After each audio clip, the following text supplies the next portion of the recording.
Pertama, Bapak, kenapa Bapak menulis sebuah teater yang setahu saya lah daripada teater elit ni. Bapak seorang yang moderate, seorang yang banyak melihat teater dari barat, terkenal dengan pembaharuan-pembaharuan teater ketika tahun 70-an 80-an. Tapi ini saya rasa buah tangan yang luar biasa daripada seorang lelaki yang dibesarkan dalam teater moden yang so-called teater barat. Kenapa wujudnya teater menanti kata dari Tuhan? Okey. Mulanya terima kasih kerana mengundang saya ke sini. Latar belakang pendidikan saya sekolah agama. Ya, oh. Ma'had Mahmud Al-Usta. Okey. Sekolah agama, sekolah Arab. Sekolah Arab. Sehingga tingkatan 5, tingkatan 6 saya datang ke Kolej Islam Kelang. PJ. PJ. Jadi selepas bila masuk ke Universiti Melaya tu memang cuba lari daripada sistem yang tingkatan 1 hingga tingkatan 6 ajaran agama. Masuk universiti ambil sosiologi. Nak ubah pemikiran sebab semasa saya melalui pendidikan agama tu memang ada beberapa perkara yang tak beres. Jadi kena ambil sosiologi. Jadi lepas itu walaupun terlibat dengan teater yang orang kata teater FZ, yang teater daripada barat, tapi akhirnya saya balik semula ke di belakang tu memang ajaran agama memang sentiasa ada kan. Yeah. Kemudian saya buat satu skrip teater Nabi Yusuf. Sebelum buat yang inilah, sebelum menanti kata dari Tuhan. Teater Nabi Yusuf. Tapi teater Nabi Yusuf ni susah nak dipentaskan. Mula-mula kontroversi, orang kata tak boleh pentaskan sebab ada watak Nabi. So Islam tak membenarkan kita pentaskan watak Nabi. Jadi terhenti di situ dan saya mula membaca hadis. Hadis Bukhari dan Muslim. Tu dalam bacaan tu terjumpa satu hadis yang saya rasa lain dari yang lain. Satu dia panjang. Satu dia merupakan pengakuan daripada seorang sahabat Nabi yang dia bersalah. Seorang sahabat Nabi mengaku dia bersalah dan dia tak tahu kenapa dia melakukan dia tak pergi berperang tu, dia tak tahu kenapa. Itu satu sesuatu yang biasa dalam pemikiran moden. Kalau dalam teater moden, dalam teater FZ pun ada masalah dilema dalaman kan. Jadi saya tertarik dengan itu. Dan satu disebabkan oleh teater dari Al-Quran Nabi Yusuf tu tak dapat dipentaskan. Jadi mungkin yang ini lebih mudah untuk dipentaskan. Seorang memang dalam hadis tu pun pengakuan Ka'ab. Jadi memang saya cuma tak banyaklah nak kena olah semula. Memang Ka'ab tu bercerita begitu. Jadi saya transfer ke pentas dengan masukkan unsur-unsur teater lebih kurang. Jadi senang kalau nak pentaskan pun cuma satu orang pelakon. Dan mula-mulanya saya memang berniat saya sendiri nak pelakon. Okey. Jadi senang saya pergi mana-mana, bila-bila masa saya boleh pentaskan. One man show. Tapi lepas tu bila berlatih juga dah mula latihan di bawah arahan Dr. Zainal Latif. Okey, USM. Tapi kebetulan masa tu saya banyak kerja, tak boleh nak concentrate. Jadi terpaksa lupakanlah niat nak berlakon tu. Cari orang lain untuk berlakon dan itu yang berjumpa dengan Sabri. Sabri Yunus. So mulanya yang Sabri Yunus lah yang berlakon. Okey, sudah ada 2-3 version. Ada. Lepas tu bila permintaan banyak, Sabri tak boleh layan terlalu banyak yang minta tu, saya terpaksa cari orang lain untuk, kalau Sabri tak dapat, ada orang lain. Nanti persembahannya sangat banyak. Okey, saya nak pergi kepada yang lebih dalam. Okay. Tema memilih tentang seorang lelaki yang tidak pergi berjuang ketika dia perlu berjuang. Dan Desmond juga dikaitkan sebagai seorang yang berada dalam reformasi. Apakah teater ini juga mempunyai kaitan dengan pandangan politik bapa yang kita bapa melihat bahawa pentingnya ada orang bangkit berjuang, tidak ada perlu orang mencicirkan diri berjuang ketika banyak perkara berlaku. Kerana saya selalu tertanya-tanya kerana teater ini dihasilkan ketika pada masa yang sama juga bapa sedang berjuang pada waktu itu sebagai seorang aktivis yang mahukan pembaharuan dalam demokrasi Malaysia. Sebenarnya tak ada hubungan dengan itu, walaupun memang saya terlibat dalam reformasi, tapi penciptaan skrip ini tak ada kena-mengena dengan itu. Kalau ada pun cuma saya ada satu kumpulan yang namanya Seniman Paksi Rakyat. Ya, tahu. Itu ditubuhkan tahun 2008. Okey. Itu memang dia punya motonya berani berkata benar. Oh, berani berkata benar. Berkata benar. Dan menunggu kata dari Tuhan ini, Kaab berani berkata benar. Dia tak pergi berperang. Ada beberapa orang, lebih kurang 80 orang yang tak pergi berperang. Bila Nabi balik, semuanya berjumpa dengan Nabi di masjid. Bagi alasan, dia sakit lah, itulah, macam-macam lah. Dan Nabi terima semua alasan-alasan itu. Bila sampai turn Kaab, dia tak bagi alasan. Dia kata dia pun tak tahu apa benda, kenapa dia tak pergi berperang. Dan dia cuma yang dia rasa dia tahu, dia terpengaruh dengan suasana musim buah. Dia ada kebun anggur yang sedang menjadi. Ini dia asyik di situ. Dan dia beli kenderaan kuda yang baik. Dia rasa dia boleh kejar. Tapi akhirnya dia tak kejar juga. Dia masih duduk di situ. Dia tak tahu kenapa dia tak pergi. Ya. So dia cerita hal yang sebenar kepada Nabi. Okey, itu yang bapa pilih sebagai berkata benar. Tak perlu beralas-alasan. Tak ada alasan. Okey. Ini adalah buku kumpulan esei yang dijual bersama dengan naskah penuh teater Menanti Kata dari Tuhan. Kalau dipendahkan penuh sejam lebih. Lebih kurang sejam lah. Sejam sebab dia panjang ceritanya. Tadi kita hanya dengar edisi yang 10 minit je. Sebelum saya minta saudara Lok, saya nak minta lu tentang esei sastra era reformasi 2008 dan 2011. Apa yang mewakili buku ini daripada semangat seorang Desmond, di mana bapa menulis 100 esei yang bapa pilih dalam buku ini? Apa istimewa dan apa yang patut diketahui oleh penonton dan pembeli kalau mereka nak membeli? Apakah semangat yang ada dalam kumpulan 100 esei ini? Okey. Ini bukan pilihan sebenarnya. Saya menulis dalam Harakah. Kolom di Harakah. Mulanya Harakah terbit dua kali sebulan. Jadi saya tulis 2 kali sebulan. Lepas tu Harakah terbit 2 kali seminggu. Saya pun tulis 2 kali seminggu. Dan ada banyak daripada tahun 2008 sehingga saya menulis sehingga 2019. Okey. Jadi ada banyak lagi lah. Jadi yang ini sebelum tu saya dah tulis ada dua buah buku. Jadi sebahagiannya dah masuk dalam buku ni yang pertama dan sebahagian lagi masuk dalam buku ni. Jadi yang dah terbit dalam 2 buah buku ni saya tak ulang lah dalam ini. Ya, faham. Cuma saya ambil yang 100 esei yang saya sengaja, saya fikir tajuk 100 ni akan menarik lah kalau tajuk buku kan, jadi senang bila 100 esei. Tapi jumlahnya? Jadi, mungkin jumlahnya 100 lah. 100, jadi okay. Selepas ini memang saya akan terbit lagi 100 yang kedua dan 100 yang ketiga. Okey, kerana 100 itu. 100. Okey, bagi saudara yang ingin lock combo ini dengan lock RM60 saja, termasuk pos bagi sesi untuk mendapatkan naskah penuh Menanti Kata dari Tuhan dan juga 100 esei reformasi oleh Pak Desmond ya.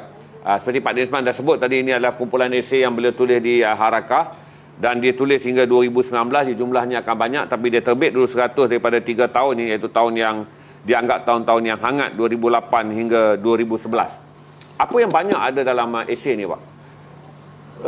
Waktu itu kegiatan saya dan kumpulan saya paksi tidak artinya tidak, saya seperti saya cerita dalam esei yang pertama tu, mula-mula saya bersama Sutong Umar RS membuat baca puisi di Rumah Pena bersama. Jadi, saya dan Sutong menjadi hostnya setiap bulan. So bila tahun ada tahun berapa saya tak ingat dah tu. Masa saya mula dijemput membaca puisi di pentas-pentas politik. Bila saya pergi dijemput ke Kelantan, masuk berita tu dalam Harakah. So orang Pena baca. So saya pesan pada Sutong, dia beritahu Din Seman, dia tak perlu baca lagi lah di Pena. Jadi kerana membaca di pentas PAS. Saya tak faham cerita ni. Sekarang membaca di pentas PAS menyebabkan bapa tak dibenarkan membaca di Pena. Okey. Dan yang itu masuk dalam surat khabar Harakah, berita itu. Okey. Jadi Sutong beritahu saya, kata dia orang tak nak kau baca saya itu. Jadi bila saya pergi satu malam tu, keadaan itu macam tak seperti biasa, agak tegang suasana tu kan. Jadi saya tengok Sutong pun dia saya boleh saja buat macam biasa. Memang baca puisi itu memang hak saya dan Sutong kan. Jadi saya boleh pergi pentas dan buat macam biasalah. Antara bulan September, masa Anwar disingkirkan daripada kerajaan, daripada parti, saya masih lagi membaca. Dan beberapa puisi-puisi reformasi saya baca juga di Pena itu.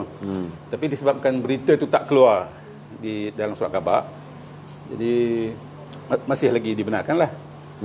So, bila dah keluar surat khabar tu, orang-orang atasan pun dah mula tidak gembira. Kenapa tu biar Din Seman pergi baca lagi situ kan. Jadi saya pun kesian tengok Sutong cuba nak kontrol malam tu.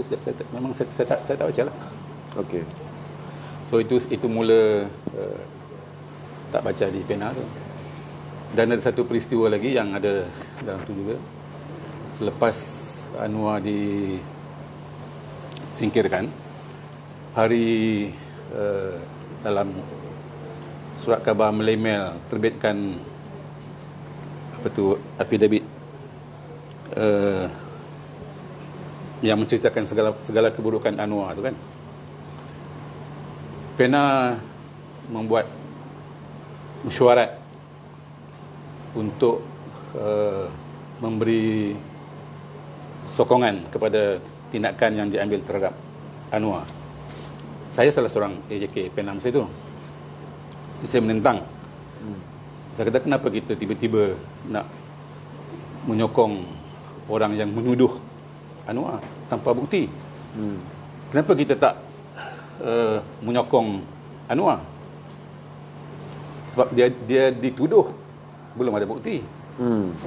Jadi tak jadi ambil macam satu apa dipanggil bila nak buat satu keputusan, keluarkan kenyataan yang Pena menyokong. Dia tak jadi buatlah. Jadi Pena tak boleh keluarkan kenyataan yang terlalu umum, jadi bukan sokongan kepada tindakan terhadap Anwar. Okey. Itu mulanya lah. Disman dikenali sebagai satu-satunya orang seni yang datang daripada mainstream 70-an, 80-an tanpa latar belakang politik. Mereka berkarya, berseni sebagai seniman hinggalah bila pencetusnya reformasi, lelaki ini diasingkan daripada mainstream kerana dilabel pada waktu itu sebagai penentang kerajaan ataupun orang kiri lah. Ini istilah mudah kita nak berterang. Saya pun nak tahu juga banyak benda kan daripada lelaki ini. Saya nak tanya satu soalan je. Apa yang mendorong Disman menulis esei-esei yang atau membaca puisi yang meletakkan anda disyaki sebagai seorang penentang kerajaan pada waktu itu? Apa yang mendorong? Okey, latar belakangnya saya mempunyai hubungan yang baik dengan Perdana Menteri waktu itu, Dr. Mahathir. dia pernah belanja saya menonton teater yang datang di Barat di Hotel Regent masa itu, KL, bersama-sama dengan Ketua Pengarah Dewan Bahasa. Dan saya dan kawan-kawan pernah pergi ke rumah Dr. Mahathir untuk bercakap hal politik. Dan sewaktu saya mengajak Dr. Mahathir untuk menjadi penaung kepada siri baca puisi Tanah Air, saya bercakap dengan dia di atas jet dalam penerbangan dari Alor-Star ke KL. Dan saya pernah buat satu malam puisi panjang untuk Mahathir, sejurus sebelum dia pilihan raya 82, dan dia begitu terhutang budi, dia mengadakan satu jamuan khas di rumah Malaysia yang serahkan kepada Tete Elit, saya dan Sutong untuk panggil siapa yang saya nak panggil, tetamu. Tetamu itu tetamu saya dengan Sutong. Jadi tapi majlis itu Dr. Mahathir. Malam itulah yang pian baca puisi di depan Dr. Mahathir, yang kemudian utusan offer pian untuk bekerja di utusan. Jadi itu hubungan begitu rapat saya dengan Mahathir. Tapi bila Mahathir mengambil tindakan itu kepada Anwar, saya tak boleh terima.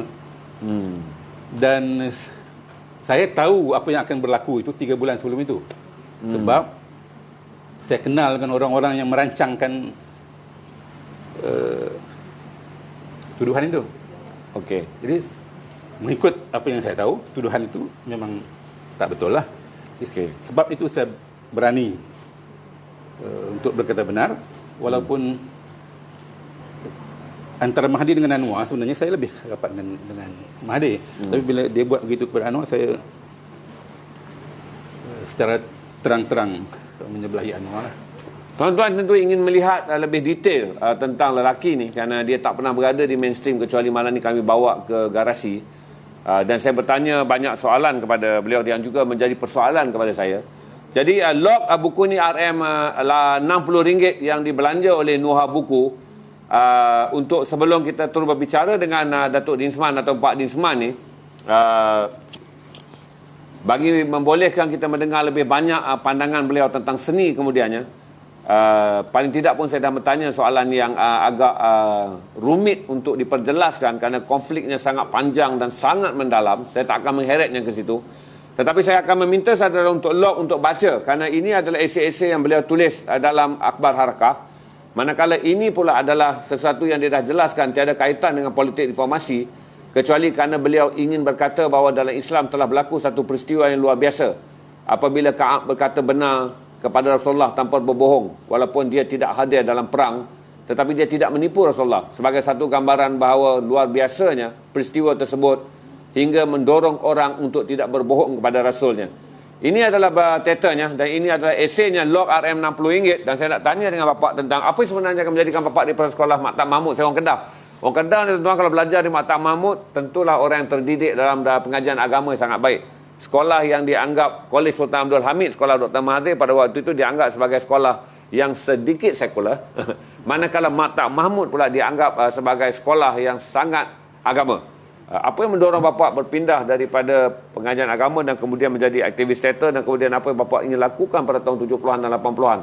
Zaman yang orang muda marah-marah, zaman ketika suara seni itu sangat luar biasa, ketika semua orang yang dikaitkan dengan seniman pada waktu itu adalah the angry young man. Apa yang ada pada zaman itu?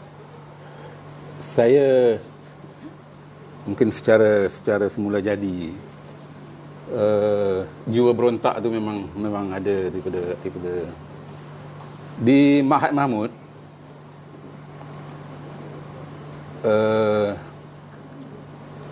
Saya pernah minta seorang guru berhenti disebabkan dia tak efektif mengajar. Dia dah tua dan suaranya hanya didengar di beberapa orang depan tu saja. Jadi saya dengan beberapa orang kawan pergi jumpa dengan orang tu, cikgu tu, minta berhentilah. Dah tak guna dah mengajar, orang tak dengar, cikgu mengajar, orang belakang tak dengar pun. Itu kisah jiwa berontak saya itu Sejak sekolah menengah. sejak tingkatan 4. Saya mula mengadakan demonstrasi di sekolah itu.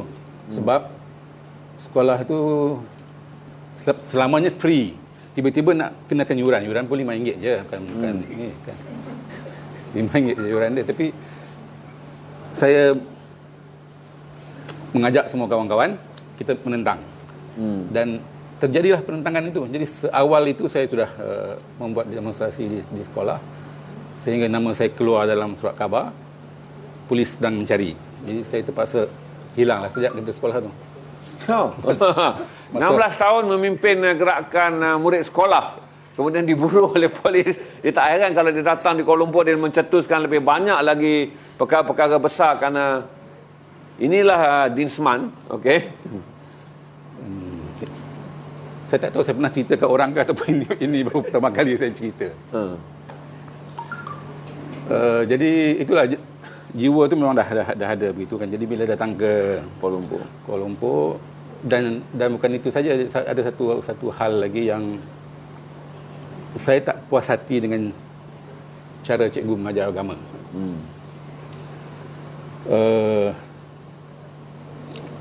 Sehingga saya telah melakukan sesuatu yang menggemparkan orang lah kan. Orang tak, sebab tu ada orang kata saya murtad waktu itu.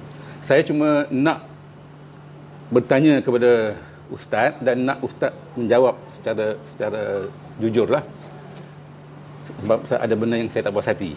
Jadi, dan itu terbawa-bawa sehingga datang ke Kolej Islam.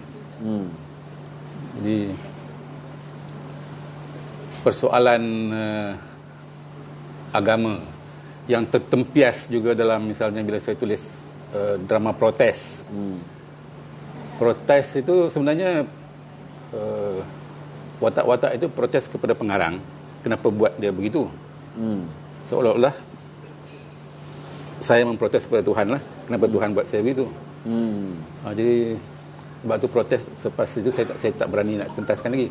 Orang je lah yang pentaskan. Sebab soalan-soalan watak-watak kepada pengarang itu sebenarnya soalan-soalan saya kepada Tuhan. Tapi bila saya pernah di Kolej Islam itu mencadangkan supaya pelajaran tauhid itu jangan diajar. Sebab pelajaran itu mengelirukan pemikiran pelajar. Jadi tapi itu cadangan saya lah, tapi masih lagi berjalan. Sebab pelajaran tauhid itu bakal bagi orang yang nak berfikir. Saya masa di Ma'had tu, tingkatan 4 atau tingkatan 5, saya dah baca buku Iqbal. The Reconstruction of Religious Thought in Islam tu. Dan terjemahan Indonesia, menghidupkan semula pemikiran agama dalam Islam. Jadi salah satu persoalan di buku tu, saya tanya ustaz saya,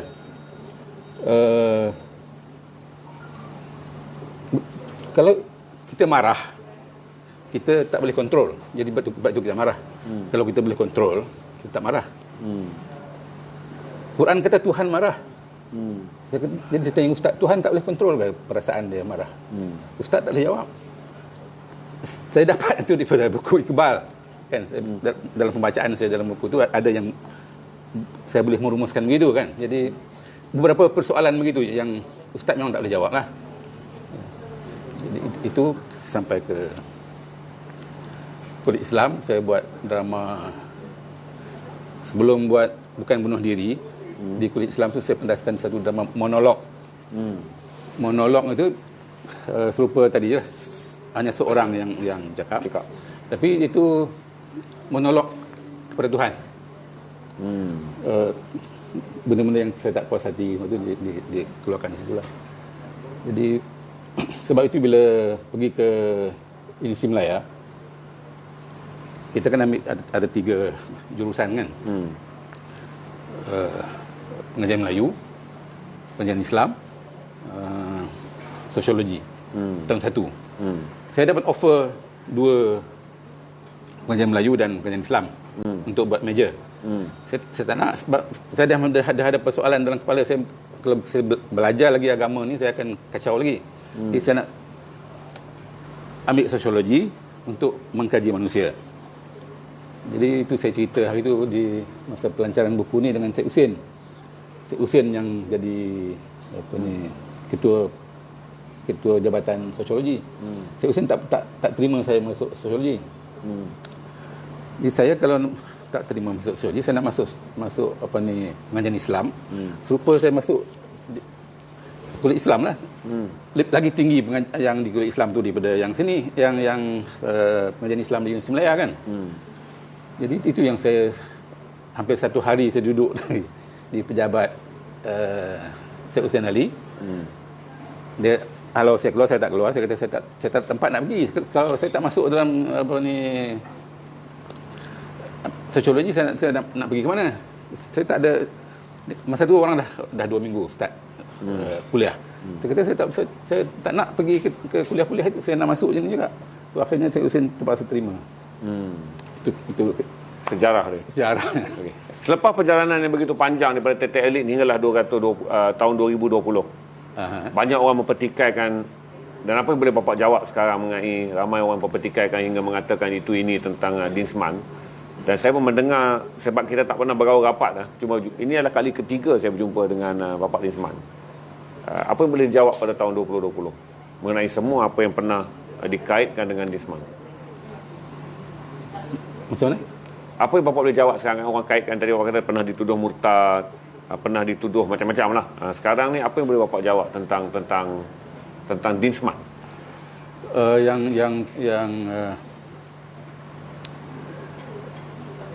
Tuduhan murtad itu saya tak perlu jawab lah kan. Orang boleh tahu sendiri berdasarkan apa yang saya dah buat. Faham. Tapi bukan bunuh diri itu antaranya manasikana pun kata Dinsman murtad lah bila ditulis bukan bunuh diri kan, nak berjumpa Tuhan kan. Mana boleh dalam Islam nak mati tujuan nak berjumpa Tuhan. Jadi itu murtad lah. Itu saya tak perlu jawab lah kan. Saya perjalanan hidup saya sendiri boleh menjawab apa yang itu kan. Dari segi politiknya macam saya sebut tadi, saya mempunyai pendirian yang tegas sebab saya kenal beberapa orang yang terlibat dalam konspirasi untuk menyingkirkan Anwar. Saya diberi maklumat itu 3 bulan sebelum Mahathir menyingkirkan Anwar. Jadi saya hampir terpengaruh dengan tuduhan-tuduhan itu. Tapi akhirnya saya tak terimalah. Dan masa itu memang kawan-kawan semua tak berani kawan dengan saya. Tapi saya mendapat kawan baru yang lebih ramai. Sebab saya join reformasi. Jadi masa itu reformasi baru mula. Belum ada perebutan kuasa, semua belum ada kan. Jadi semua bila nak pergi reformasi, semua dalam keadaan yang setia kawan yang baru, yang segar lagi kan. Tak ada masalah. Jadi saya kehilangan kawan-kawan ini, saya ada kawan-kawan baru, jadi tak ada masalah lah. Dan saya tak tahu kenapa saya tak kena tangkap. Kawan-kawan saya semuanya kena tangkap. So bila malam tu keluar berita kena tangkap, ramailah kawan-kawan telefon. Kawan ada lagi? Ada lagi. Jadi selamatlah tak kena tangkap lah kan. Dan memang saya tak pernah kena tangkap. Tapi saya antaranya puisi saya macam orang gila tu memang mengata Mahathir. Jelas itu saya mengata Mahathir. Tapi Mahathir bersikap masa itu lebih terbuka dibandingkan dengan orang lain. Dia tahu saya kata dia gila lah apa, tapi dia tak ambil tindakan. Tuan-tuan, Kita tidak berpolitik. Saya bertanya tentang soal seniman, kita boleh bersetuju dan tidak bersetuju. Saya berada di kanan, bapa berada di kiri. Kami hari ini dua berada di tempat yang sama. Tuan-tuan pun tahu bahawa saya telah mengisytiharkan saya adalah 26 tahun orang yang berada di kanan. Bapa adalah orang yang selama lebih daripada itu telah berada di garisan kiri. Tapi kita bagi tahu tujuan garasi ditubuhkan adalah untuk membolehkan kita mencari jalan cantum, bersetuju untuk tidak bersetuju, menguatkan Melayu dalam budaya diskusi, menjadikan orang Melayu duduk semeja untuk saling menghormati satu sama lain. Saya jelaskan bahawa saya tidak pernah bersetuju dengan Pak Disman. Pak Disman pun tahu saya memang aktif di sebelah kanan. Tapi saya ingin memberi contoh pada anda bahawa anda harus berbincang walaupun anda saling tidak bersetuju. Jadi jangan ribut dalam status tentang itu dan ini. Ambil ini ada perbincangan kerana anda dah tahu garasi telah mengisytiharkan pendiriannya. Dia bebas politik, tetapi garasi telah mengisytiharkan pandangannya juga bahawa ini adalah platform untuk setuju dan tidak bersetuju, saling berbincang, dan kami ingin menjadi teladan bagaimana dua orang yang berada dalam jarak yang jauh tapi datang bersekemuka untuk saling mengenali dan saling menghormati pendirian masing-masing. Apa yang bapak lakukan selepas 30 tahun dan nilaikan balik 98, 2020, apa yang bapak nilaikan balik selepas 22 tahun? Selepas bapak menjadi orang kiri, saya menilai banyak benda. Selepas saya 26 tahun di sebelah kanan, bapak menilai kembali politik, peranan seniman, matlamat menulis. Setelah kita melalui satu detik yang paling teruk dalam sejarah kita apabila kita berada dalam keadaan politik yang sekarang, tentu banyak iktibar diambil. Bapak lebih veteran daripada saya, lebih faham semua tepat terajang daripada saya. Saya bergiat bila tak dapat bergiat dengan orang-orang Dewan Bahasa, orang-orang PENA, Agak PENA. Saya bergiat dengan kumpulan saya, dan sebelum saya tubuhkan Seniman Paksi Rakyat, ada satu kumpulan lain yang namanya Pikir, saya pun tak ingat apa nama dia, nama penuh dia. Seniman Paksi Rakyat ditubuhkan tahun 2008.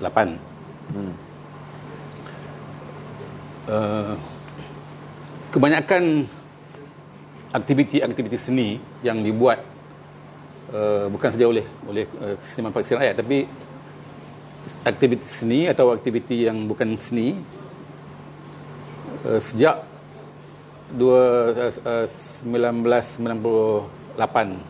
ujung tu, saya melihat negara kita, masyarakat kita terbahagi dua. Satu yang memihak kepada kerajaan, satu yang tidak memihak kepada kerajaan. Tak apalah dari segi politik, tetapi dia melibatkan yang bukan politik juga. Itu yang saya kurang setuju. Media kita tak bebas. Media kita mesti sokong kerajaan. Saya sangat rapat dengan orang media pada masa itu. Saya pernah menulis kolom dalam berita harian yang orang tak tahu siapa penulisnya. Orang ketua pengarang sendiri tak tahu siapa yang tulis. Dia ingatkan bos dia yang tulis, tapi saya yang tulis. Menyebelahi kerajaan pada masa itu. Jadi, tapi bila berlaku benda ni, semua dah terus ke sana, dan kawan-kawan saya di berita harian Straits Times memihak ke sana, walaupun saya menyatakan apa yang saya tahu.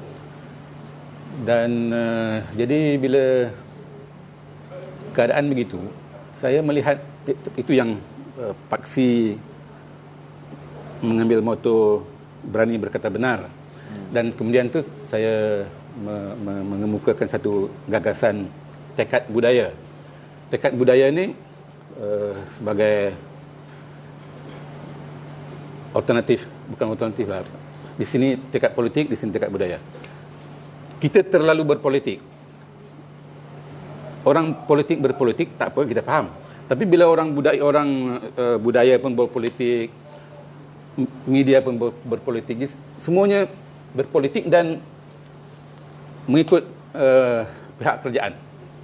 Betul atau tidak, semuanya betul.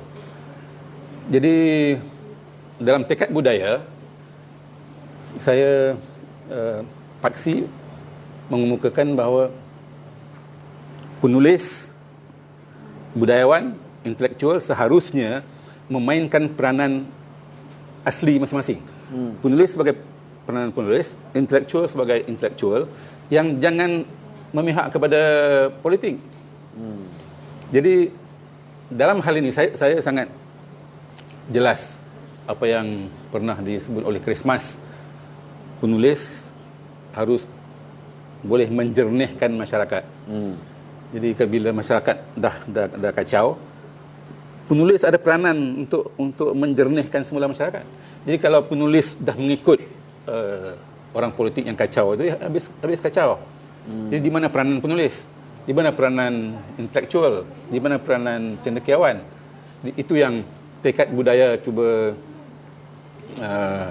menjelaskan, pertamanya kepada penulis, kepada budayawan, kepada intelektual. Ya. Hidupkan peranan kita. Saya fikir dalam hampir 300 stream, inilah stream yang paling deep yang saya pernah discuss tentang isu pemikiran. Saya gembira bagi mereka yang menanti, mereka yang memahami bahawa bagaimana Garasi sedang membina hala tuju baru. Untuk saya jelaskan, kata kami berdua punya pandangan yang berbeza, sangat-sangat berbeza. Tapi saya hadir dalam majlis yang dia jemput saya ketika kami berbeza pendapat di Sungai Buaya, Banting. Saya menghormatinya sebagai seorang seniman kerana majlis itu adalah majlis seni, dan saya hadir juga sebagai seniman walaupun jurang politiknya sangat jauh. Kami berjumpa lagi dalam sesi ini di mana dan bercakap lagi, dan dia tak pernah melupakan. Saya setiap kali dia nak panggil perbincangan menjernihkan seniman, dia akan menjemput saya. Saya akan menerima WhatsApp kata saya dijemput. Walaupun dalam banyak keadaan kerana saya streaming di Garasi dan saya sibuk bekerja, saya tak dapat hadir. Jadi tuan-tuan, ambil sebagai teladan, jangan posting benda-benda yang menanam kebencian, jangan posting benda-benda yang saudara rasa saudara larut dalam kebencian dan larut dalam kemahuan bermusuh di dalam posting. Kerana apa yang Garasi lakukan adalah untuk memastikan kita boleh duduk dan berbincang dan memahami apa yang sedang berlaku kepada seorang yang berada di seberang jalan yang bertentangan dengan tempat kita berada. Saya nak tanya dekat bapa satu soalan. Chris Mas adalah sastrawan yang paling mempengaruhi Disman. Chris Mas yang banyak mempengaruhi Usman Awang lah. Usman Awang. Sebab Usman Awang mengambil saya sebagai kawan. Okay. Jadi dengan Chris Mas sebagai guru. Tapi Usman Awang ni guru pun dia dan kawan pun dia, dan kawan yang rapat. Jadi sehingga saya bila dia meninggal, sehingga sekarang saya tak boleh menulis tentang dia. Sebab kebanyakan hubungan itu terlalu intim sehingga benda-benda yang rahsia. Jadi saya perlu mengambil satu masa yang senggang yang lama untuk saya menulis secara itu. Ya. Sama yang dialami kerana dia terlampau rapat dengan Sutong. Jadi apabila kami menjadi panel untuk memperkatakan buku tentang Sutong, dia tak boleh bercakap kerana dia terlampau rapat dengan Sutong. Jadi novel di bawah perut bumi. Kita pergi bincang tu. Apa? Novel Sutong tu dilancarkan. Saya nak tanya, ini tentang persahabatan seorang. Dia bermusuh tuan-tuan, mereka berkelahi teruk tentang politik, tapi dia hadir pada majlis dan melancarkan buku rakan baik yang sekarang telah pun menjadi Allahyarham, yang menyusun buku Mak Yong tadi tu. Mereka sahabat baik daripada muda, berbalah dan berjarak jauh kerana politik. Tapi mereka hadir dalam satu majlis pelancaran buku ketika itu saya dijemput hadir, dan sebab itu saya tahu dia diam kerana dia terlalu mengenali penulisnya. Jadi saya kata, kenapa saya yang cakap banyak? Saya tahu kerana dia tak akan bercakap tentang seorang yang dia terlalu kenali, apatah lagi sebuah novel terlalu peribadi. Dia lebih faham novel tu daripada saya. Kerana dia tahu segala susuk dalam novel tu. Ini bagusnya seorang yang bernama Disman. Berarti dia tidak akan berkata sesuatu yang dia terlampau tahu, dan kalau dia terlampau tahu benda yang diperkatakannya itu menjadi sensitif, maka dia mengambil langkah berdiam. Saya tak pernah bercakap politik dengan Sutong. Ya. Saya tahu dia sebelah sana, saya sebelah sini. Dan kami berjumpa, kami minum teh sama, ya. Tapi tak bercakap politik lah. Kita tahu itu bukan kemesraan seorang sahabat. Dan saya ada kawan-kawan lain yang Noden Kardi contohnya, seorang yang pernah mengepalai Biro Tata Negara. Jadi kawan-kawan saya pelik macam mana Densman boleh baik dengan Nordin Kardi? Sama juga, kami tak bercakap hal politik. Bila saya jumpa dengan Nordin Kardi, bercakap hal-hal budaya, hal-hal lain lah. Politik dia faham, saya pun faham. Semasa dia di BTN di Putrajaya, dia pernah panggil saya baca puisi di depan Perdana Menteri Abdullah Badawi. Dan dia tak minta puisi saya. Kalau dia orang bahasa panggil saya pergi baca puisi, dia minta dulu puisi saya. Takut mengkritik kerajaan. Takut mengkritik kerajaan, dan akhirnya memang tak boleh baca lah. Beberapa kali, dan akhir lepas tu tak dipanggil lagi. Tapi Nordin Kardi tak berpesan apa-apa kepada saya. Menghormati sebagai seorang seniman yang harus datang. Dan dia percaya kalau saya nak baca sajak macam orang gila ke depan Perdana Menteri, dia tak ni, dia bebaskan. Dan saya pun menghormati dia. Saya takkan baca sajak-sajak yang menentang kerajaan. Betul. Majlis seorang kawan. Betul. Banyak yang saya pelajari, tuan-tuan. Log RM60 buku ini, di mana kami juga ada sebahagian daripada jenama menanti kata dari Tuhan, kerana Garasi mengambil streaming, dan buku ini menjadi sebahagian buku streaming kerana ini adalah print yang baru. Jadi mereka print dengan memberi kredit pada Garasi sebagai kenang-kenangan anda memiliki buku ini dalam sejarah stream 48 jam perbukuan Malaysia. Jadi beli, dan anda yang membelinya juga, saya tak minta ini, penerbitnya letakkan.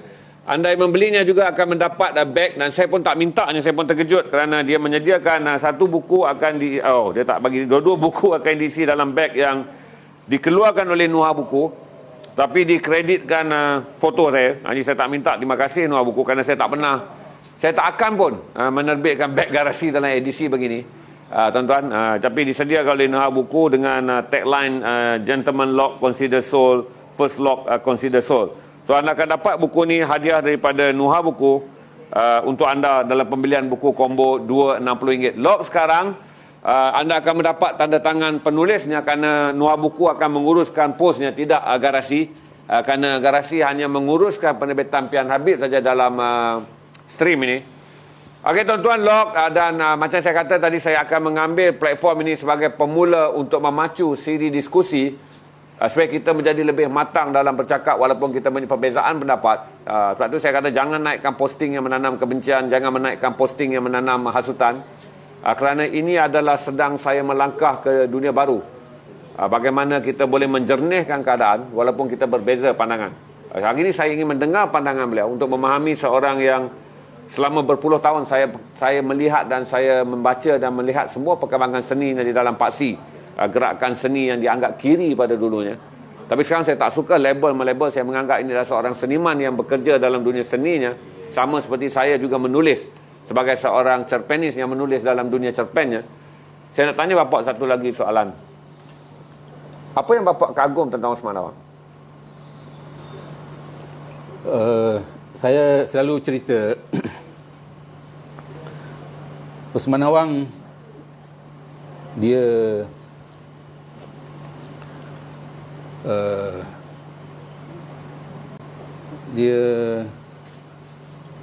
menulis, dan kebanyakan orang lain bila menulis puisi misalnya kan,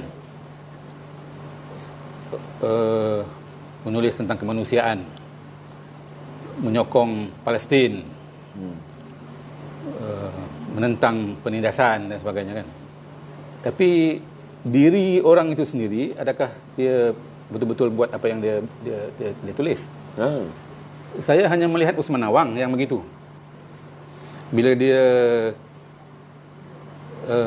tulis puisi Sahabat misalnya kepada Dr. Raja Kumar, dia persoalkan kenapa saya Bumiputera dan kenapa Dr. Raja Kumar tidak Bumiputera, kenapa membezakan itu. Dan Osman memang betul-betul itulah sifatnya, itulah dia, itulah sikapnya.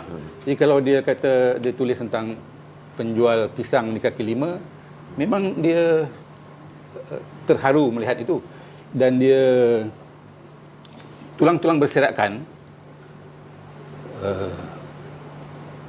Saya melihat Osman menyokong komunis. Masa di Melaka, dia polis, pergi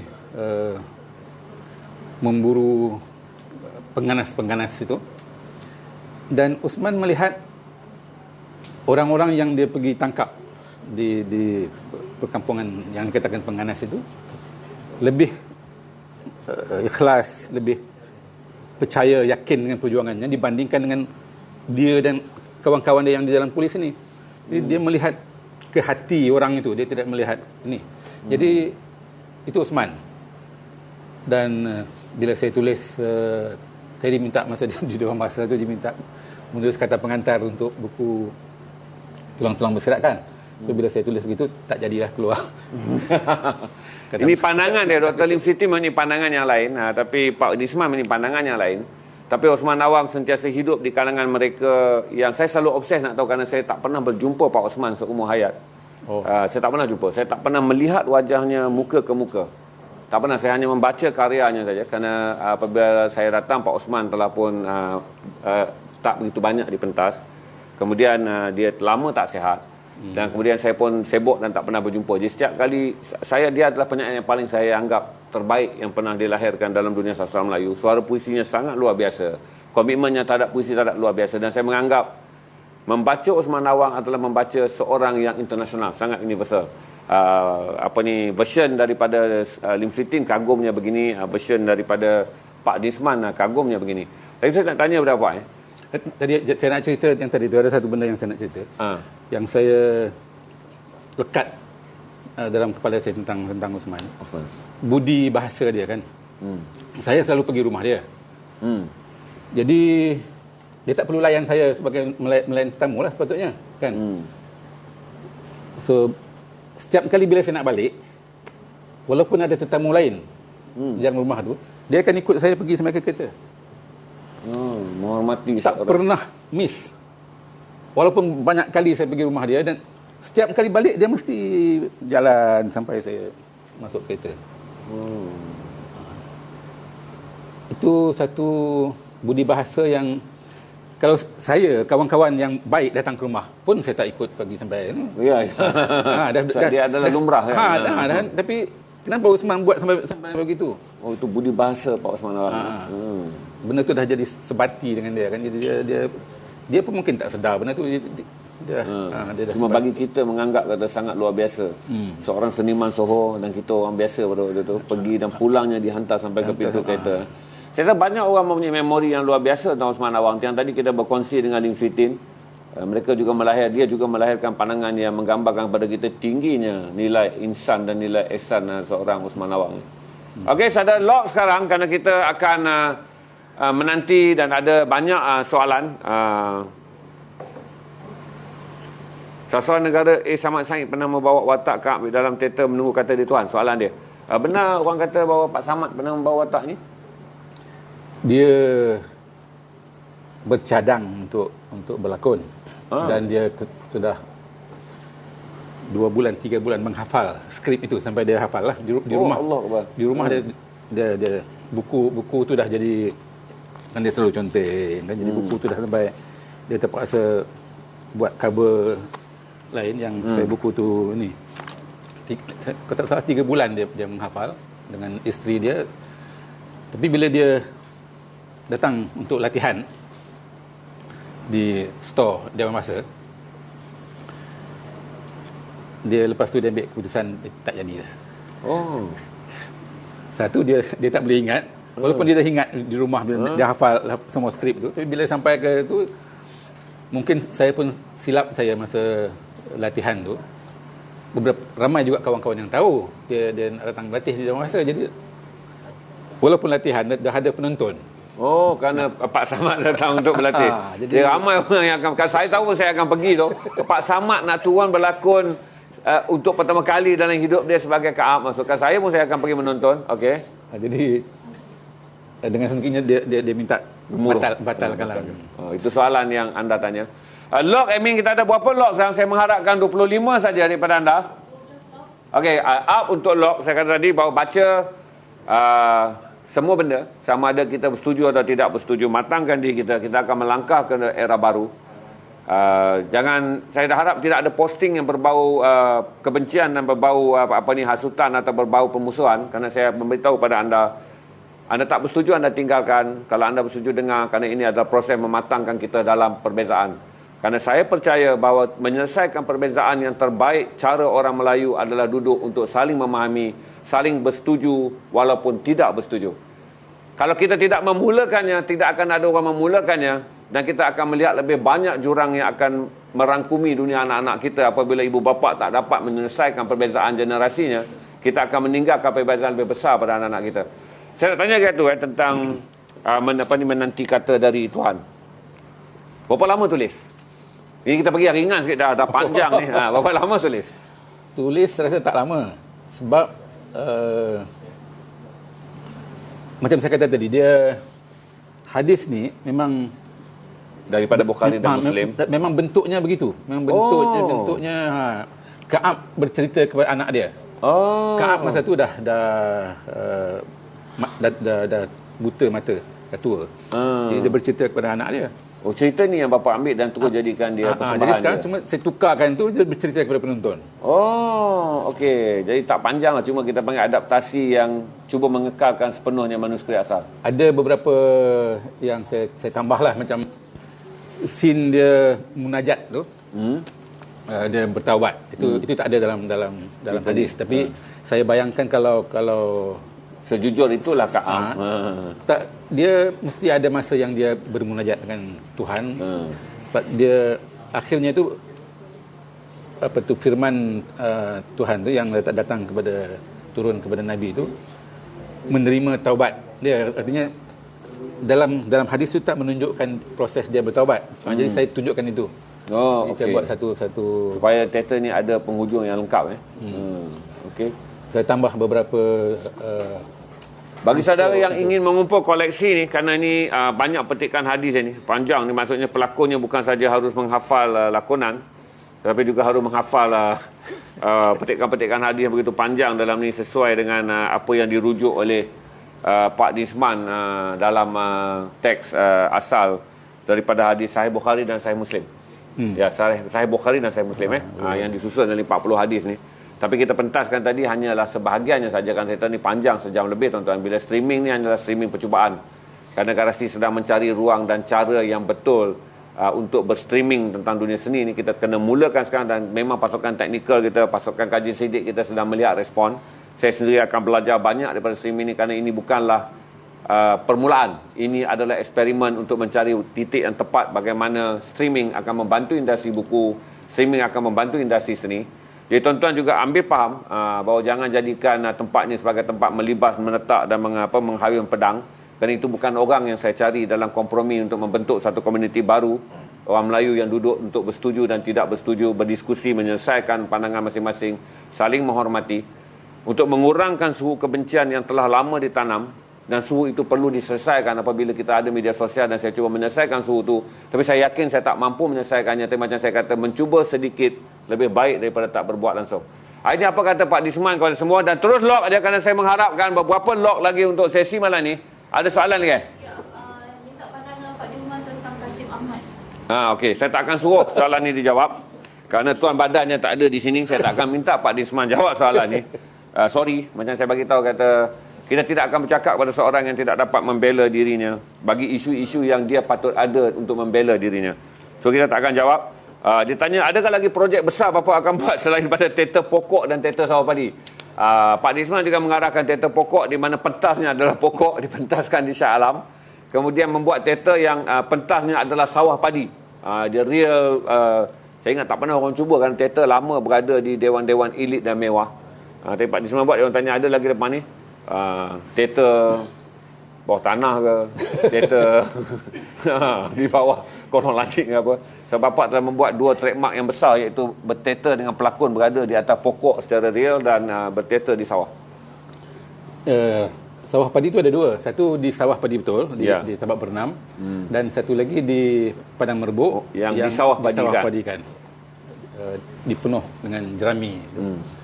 Dan memang ada beberapa teater yang dirancang yang belum dibuat. Yang saya sedang betul-betul rancang untuk buat teater Nabi Yusuf.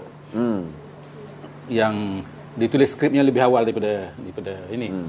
Tapi ada bantahan daripada beberapa orang bila saya nyatakan nak pentaskan itu.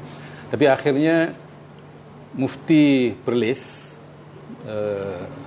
Dr. Mazhar, menjemput saya ke Perlis dalam satu mesyuarat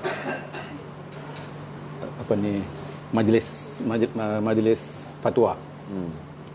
Saya bentangkan skrip Nabi Yusuf tu, dan masa itu Dr. Mazli Malik belum doktor lagi, dia masih lagi lecturer di UIA, diminta untuk membuat kajian boleh atau tidak kita melakonkan watak Nabi.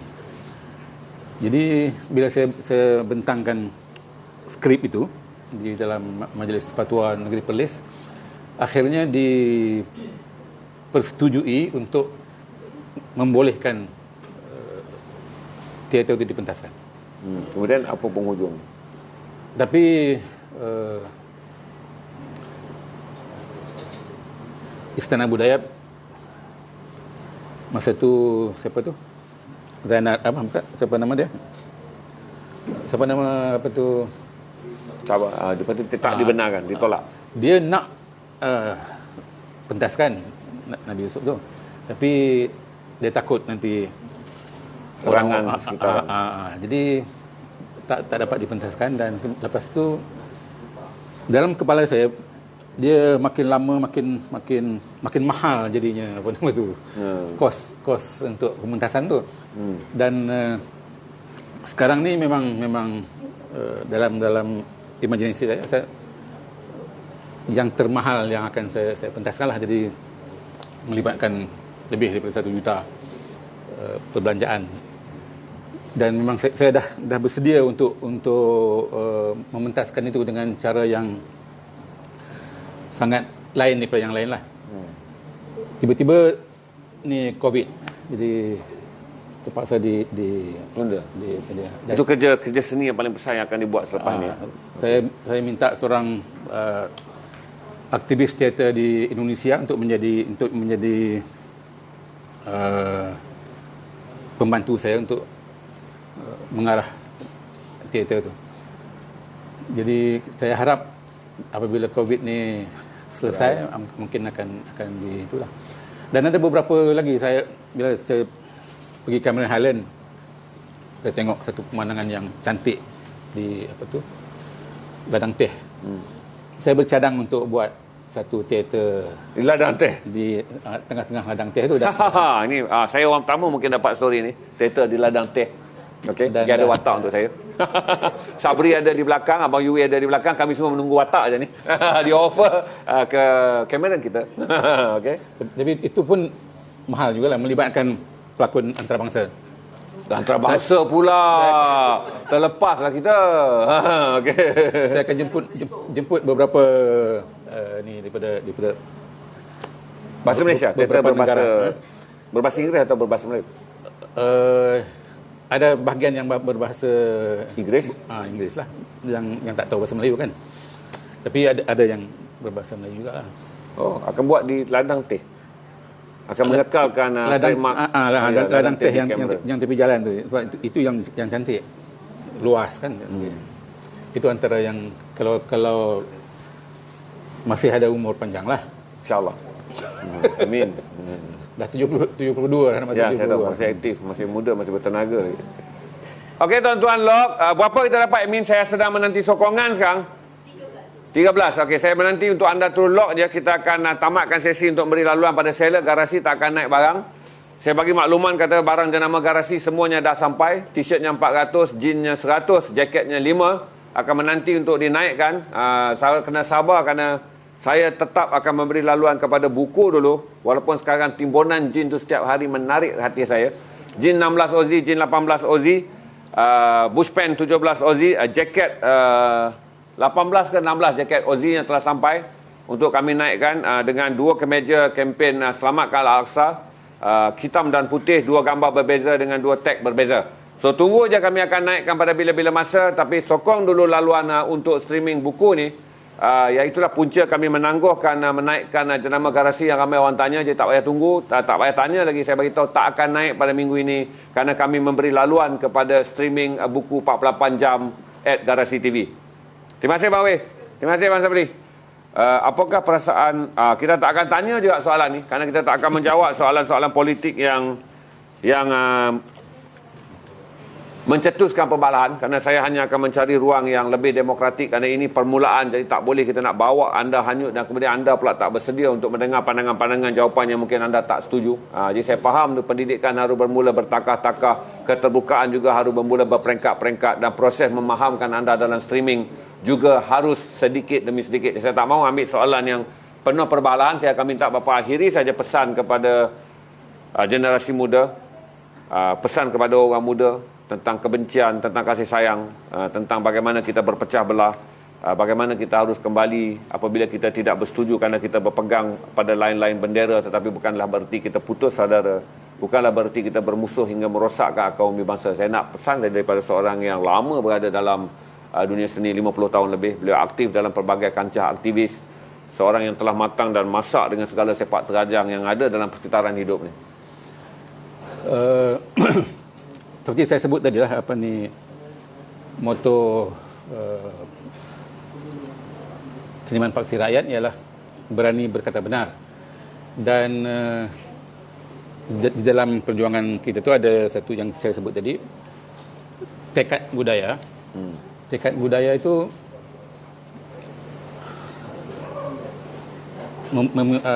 mencadangkan kepada seniman, budayawan, intelektual, profesional, pentadbir supaya jangan kongkongkan diri dengan pemikiran politik. Ini yang orang pun banyak tak faham saya lah. Orang ingat saya berpolitik kiri kan. Tapi saya kenapa kita mesti bila bercakap, oh dia ni penyokong PKR ni, dia ni penyokong UMNO ni. Itu politik. Kenapa seniman harus diletakkan label politik dalam pemikiran? Kita bercakap sebagai seniman, sebagai budayawan, intelektual yang politik itu biar orang politik sajalah berpolitik. Kita mengukakan apa yang kita tahu, apa yang kita sepatutnya intelektual buat, apa yang sepatutnya budayawan buat, apa yang sepatutnya seniman buat. Kita buat itulah. Kan?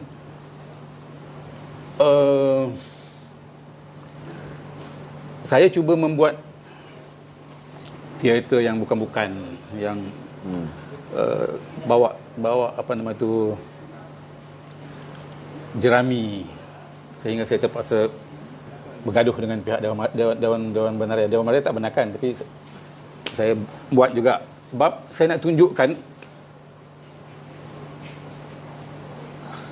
seni itu sesuatu yang lebih daripada yang kita fikirkan selama ini. Jangan seni mesti patuh kepada arahan daripada politik.